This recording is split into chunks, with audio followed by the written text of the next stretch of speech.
Bonjour, bienvenue. Alors aujourd'hui, je vais vous parler des nouveautés Apple. Donc trois produits, donc le Mac Studio, le MacBook Air, ainsi que le casque de réalité augmentée. Je suis déçu et je vous dirai pourquoi plus tard. Donc tout d'abord, je vais vous parler donc du MacBook Air de 15 pouces. Un MacBook Air très intéressant, plus fin, plus grand que le MacBook Pro 14 pouces. La puissance est équivalente à celui du MacBook Air 13 pouces avec la puce M2. Donc les puces sont exactement les mêmes. Il n'y a pas de différence. Alors vous avez 4 couleurs. Vous avez minuit, lumière stellaire, gris sidéral et argent. Donc vous avez donc 4 couleurs au choix. Donc ça c'est bien. Ça serait bien aussi que les MacBook Pro fassent la même chose, qu'il y aurait plusieurs couleurs au choix. C'est dommage que tout ce qui est MacBook Pro et matériel professionnel, on peut pas choisir la couleur, ça reste toujours du gris sidéral. Et donc ça c'est un peu dommage. Donc le MacBook Air 15 pouces, au niveau performance, 1,4 fois par rapport au MacBook Air M1. Donc il est 12 fois plus rapide qu'un MacBook Air à processeur Intel, ce qui est un peu logique puisque les Mac en processeur Intel sont des Mac très anciens et les processeurs assez anciens. Donc c'est des produits qui sont largement dépassés. Alors ce MacBook Air 15 pouces, il a une autonomie de 18 heures comparé au Mac M1, donc le MacBook Air 13 pouces. L'autonomie était à peu près de 13 heures. Alors aujourd'hui, ce MacBook Air 15 pouces, donc on va parler de la puce M2, une puce qui est plus performante aujourd'hui qu'un PC, donc un PC portable sous Intel au niveau des performances. Et ce qui est très intéressant, c'est l'économie d'énergie par rapport à un PC portable Intel. Vous imaginez que 18 heures sur un PC portable Intel, c'est impossible. Je pense que c'est maximum 2-3 heures en autonomie. C'est très intéressant, donc ça devient vraiment quelque chose de portable et d'autonome. C'est sûr que le PC d'Intel a d'autres avantages, hein, bien sûr. Il faut savoir au niveau des prix, c'est que le MacBook Air 13 pouces a baissé, donc du coup il est passé de 1590 à 1290, et donc du coup le MacBook Air 15 pouces, il est passé à 1590 euros. Donc maintenant je vais vous parler donc du Mac Studio, donc un produit qui n'avait pas évolué depuis le Mac Studio avec la puce M1 Max. Donc c'est un Mac Studio, donc c'est un Mac comme le Mac Mini mais un peu plus haut et donc avec plus de connectique. Donc vous avez deux versions, donc avec la M2 Max et la M2 Ultra.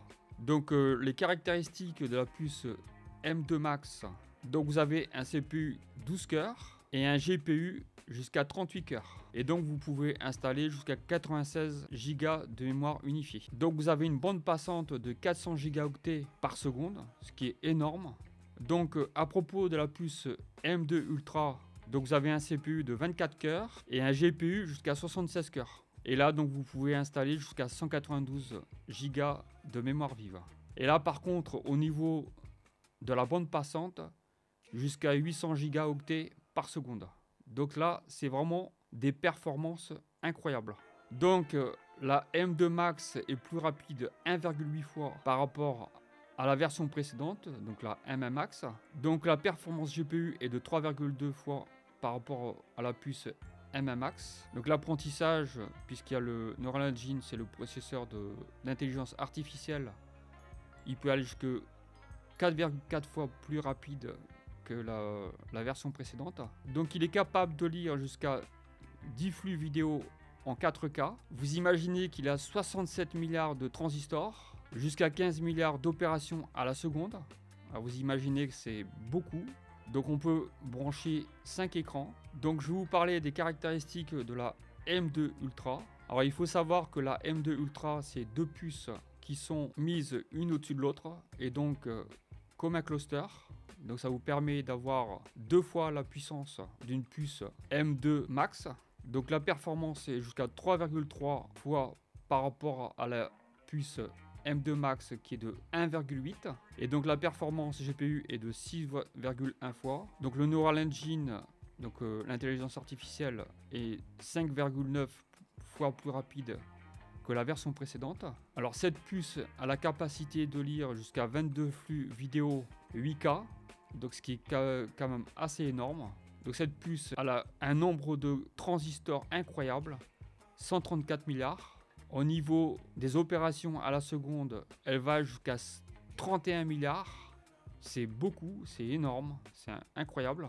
Ce Mac Studio Ultra, il est capable d'avoir 8 écrans connectés. Alors il faut savoir que ces Mac Studio peuvent être utilisés pour différentes tâches, comme le montage vidéo, la 3D, la MAO, donc la musique assistée par ordinateur, ainsi que d'autres utilisations professionnelles comme Photoshop, etc.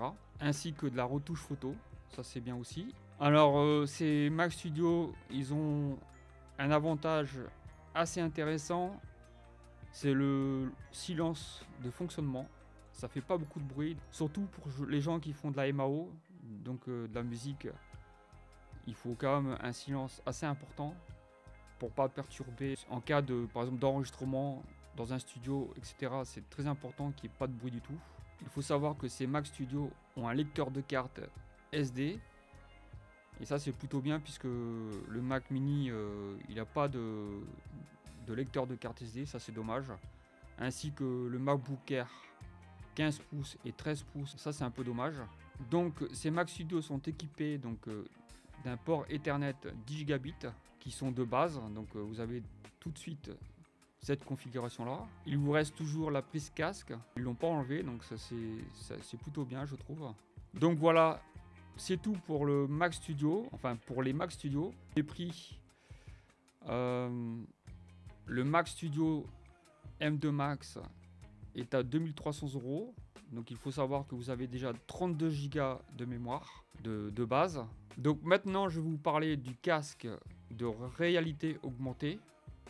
Donc je ne vais pas vous en parler longtemps. Donc je pense que ce casque est quand même assez révolutionnaire je trouve. Il faut savoir qu'il y a 12 caméras. Donc des caméras qui observent l'environnement extérieur. Et des caméras qui vont observer votre visage, les yeux, le visage, la forme du visage, etc. Et cela permet en fait d'avoir la possibilité de naviguer avec les yeux et d'ouvrir une application. Après, il est équipé d'haut-parleurs et on peut l'utiliser donc avec l'audio spatial. Il est compatible. Sur ce casque de réalité augmentée, il y a 2 écrans de 8K. C'est quand même impressionnant et c'est du micro LED, donc ce qui fait que quand vous avez le casque par rapport à des tests qui ont été faits, vous voyez pas du tout les pixels, l'image est très nette comme si vous y étiez devant votre téléviseur. C'est assez incroyable. Alors l'avantage de ce casque de réalité augmentée, je pense, c'est l'environnement Apple, donc la possibilité donc d'installer des applications, de pouvoir l'utiliser pour de multiples tâches. Ça peut être pour du Word, donc par exemple pour du traitement de texte, ou pour par exemple du Logic Pro X pour faire de la musique. Avoir 2 écrans devant les yeux avec la possibilité de choisir l'écran qu'on veut.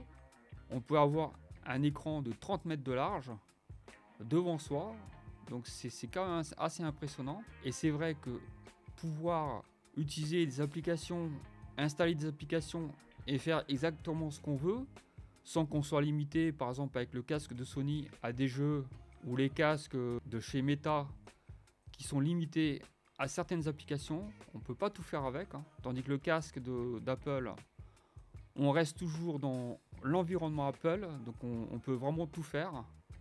Et je pense qu'au niveau de l'accessibilité, ça va être intéressant aussi. Voilà, donc pour le casque de réalité augmentée, c'est tout. Alors maintenant, je vais vous parler de ma déception par rapport au MacBook Air 15 pouces, c'est surtout au niveau des connecteurs. C'est-à-dire que au niveau des connecteurs, c'est 2 connecteurs Thunderbolt 4. Ils auraient pu, avec la place, et puis ce qui est beaucoup plus grand que le MacBook Air 13 pouces, ils auraient pu mettre un 3e connecteur au moins. Alors peut-être que c'est dû à des limites par rapport à l'architecture de la puce M2. Je suis pas sûr, je pense pas, puisque vous voyez que par exemple le Mac Mini M2 Pro, on a mis 4 ports Thunderbolt 4. Après c'est le Mac Mini donc, et le M2 Pro, donc c'est pas la même puce. Alors peut-être que la puce M2 n'est pas capable de gérer plus de 2 ports Thunderbolt 4. Après c'est vrai qu'ils auraient pu mettre un troisième, même s'il peut gérer que 2, je pense qu'on peut toujours utiliser beaucoup plus de périphériques que 2 périphériques. Après c'est vrai qu'il a le MagSafe, donc ça permet de libérer un port, puisqu'on peut le charger directement avec le MagSafe. Donc il y a un transo et donc c'est une connectique aimantée. Et donc du coup on a toujours les 2 ports Thunderbolt 4 de libre. Et donc voilà, donc j'ai terminé avec cette vidéo. Alors si elle vous a plu, vous pouvez toujours laisser un petit pouce vers le haut. Vous pouvez aussi vous abonner. N'hésitez pas à laisser un petit commentaire, poser des questions. Et je vous dis à très bientôt pour une autre vidéo. Ciao ciao!